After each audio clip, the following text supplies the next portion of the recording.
Hello all. నేను ఈరోజు ఈ దోసకాయలతోటి ఆవకాయ ఎలా పెట్టాలి అనేది చూపిస్తున్నాను. మా యాక్చువల్లీ ఇప్పుడు వింటర్ స్టార్ట్ అవుతుంది కదా, సో మా పక్కింటి వాళ్ళ బ్యాక్ యార్డ్లో దోస చెట్టు ఎండిపోయిందనమాట. సో దాని నుంచి వచ్చిన కాయలు ఇవి నేను శుభ్రంగా కడిగి తుడిచి మళ్ళీ డ్రై టవల్ మీద ఒక 10-15 మినిట్స్ ఆరబెట్టాను. ఇప్పుడు వీటిని మనం గట్టిగా ఉన్న కాయలే తీసుకోవాలి. మెత్తగా ఉన్న కాయలు అయితే మళ్ళీ పచ్చడి పాడైపోద్ది. వీటిని మీడియం సైజు పీసెస్ లాగా కట్ చేసుకుందాము. తోలు తీయని అవసరం లేదు, సీడ్స్ తీసేయాలి. చేదు ఉందేమో చూసుకొని చేదు లేని కాయలు మాత్రమే వాడుకుందాము. నాకు ఈ ముక్కలు కరెక్ట్గా పెద్ద స్టీల్ గ్లాస్తో 3 గ్లాసులు అయినాయి. నేను ఈ 3 మ్యాంగో మిర్చి పౌడర్ యూస్ చేస్తున్నాను. ఇది 3 మ్యాంగో మిర్చి పౌడర్ ఫర్ పికిల్స్ అని ఉంటుంది. ఇది కారం టేస్ట్ బాగుంటుంది, పచ్చళ్ళు కలర్ కూడా బాగుంటుంది. సో హాఫ్ గ్లాస్ యూస్ చేస్తున్నాను నేను ఇప్పుడు దీనికి. ఈ బౌల్లో ఫస్ట్ మనము ఉప్పు, కారం, 1 స్పూన్ పసుపు, ఇంగువ, మన 1/4 కప్పు పావు కప్పు ఆవపిండి అన్నీ మిక్స్ చేసుకొని దాంట్లో దోసకాయ ముక్కలు వేసుకుందాం. దీంట్లో ఒక అరకప్పు కారం వేసుకున్నాను. ఇప్పుడు ఇది పచ్చి ఆవాలని మెత్తగా పౌడర్ చేసుకొని ఆవపిండి ఒక పావు కప్పు వాడుతున్నాను.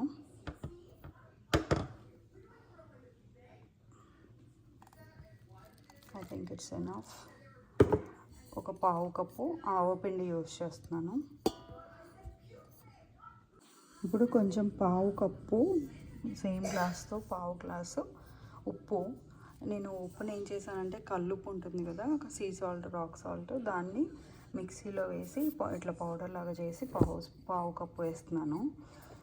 మీరు కొంచెం ఉప్పు తక్కువైనా పర్లేదు, ఫస్ట్ కొంచెం చూసి వేసుకోండి. కావాలంటే మనం రేపు కొంచెం ముక్కకి పట్టిన తర్వాత అప్పుడు సరిపోకపోతే మళ్ళీ కొంచెం ఉప్పు కారం కలుపుకోవచ్చు. కానీ ముందే ఎక్కువ వేసేస్తే మనం ఏం చేయలేం కదా, ఉప్పు కారం ఎక్కువ అయితే తినలేము. కారం ఓకే, బట్ ఉప్పు మాత్రం చూసి వేసుకోండి. నెక్స్ట్ నేను దీంట్లో కొంచెం ఒక 1/2 స్పూన్ పసుపు వేస్తున్నాను. ఒక 1/2 స్పూను ఇంగువ పొడి. దీని ఫ్లేవర్ చాలా బాగుంటుంది. 4-5 వెల్లుల్లి రెబ్బలు ఇలా కచ్చపచ్చగా దంచి వేసుకుంటున్నాను ఫ్లేవర్ కోసం.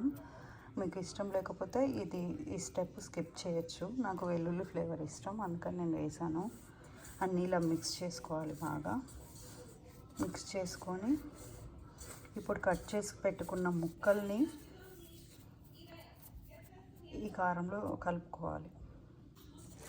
ఇలా మనం అన్నీ కలుపుకున్న ఈ పౌడర్ని ముక్కలకు బాగా పట్టేలాగా ఇలా చేతితో కలుపుకున్న తర్వాత ఇప్పుడు దీంట్లో 3/4 గ్లాసు మనం కొలుచుకున్న గ్లాస్ తోటి 3/4 గ్లాసు వేరుశనగ నూనె వేయాలి. మనం ఇక్కడ ఏది వేడి చేయడము, వేయించడం అట్లాంటిది ఏం చేయట్లేదండి, అన్నీ పచ్చివే వాడుతున్నాము. ఆవపిండి అన్నీ పచ్చివే. ఇప్పుడు దీంట్లో వేరుశనగ నూనె 3/4 గ్లాస్ వేస్తాను. ఈ 3/4 గ్లాస్ నూనెని కొంచెంగా ఫస్ట్ కొంచెం వేసి ముక్కలు బాగా కలుపుకున్న తర్వాత మళ్ళీ కొంచెం వేస్తాను. ఇప్పుడు నేను మిగిలిన 1/2 గ్లాసు ఆయిల్ కూడా వేసి కలిపేసానండి. ఇది ఇలా వచ్చింది.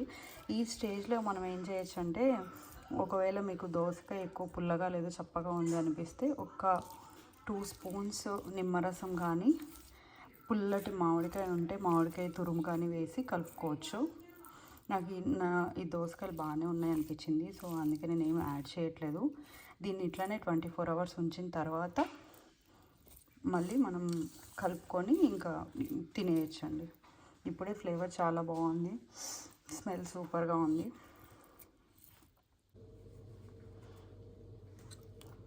ఇది చూడండి, 24 అవర్స్ తర్వాత ఇలా ఉంది నా పచ్చడి. ఆయిల్ అంతా పైకి వచ్చేసింది, ముక్కకు బాగా పట్టేసింది. ఇప్పుడు మీరు కొంచెం ఉప్పు చూసేసి ఉప్పు ఏమన్నా పడుతుంది అనిపిస్తే ఉప్పు కలుపుకోవచ్చు. లేదంటే పర్ఫెక్ట్ గ్లాస్ జార్లోకి తీసుకొని ఒక 1 నెల రోజుల వరకు స్టోర్ చేసుకోవచ్చు. నాకు తెలిసి తడి తగలకుండా ఉంటే 2-3 నెలలైనా నిలువ ఉంటుంది పచ్చడి. తడి చెయ్యి తడి స్పూన్ పెట్టకుండా జాగ్రత్తగా వాడుకుంటే స్మెల్ మాత్రం అదిరిపోయింది. Okay, bye friends, thank you so much for watching.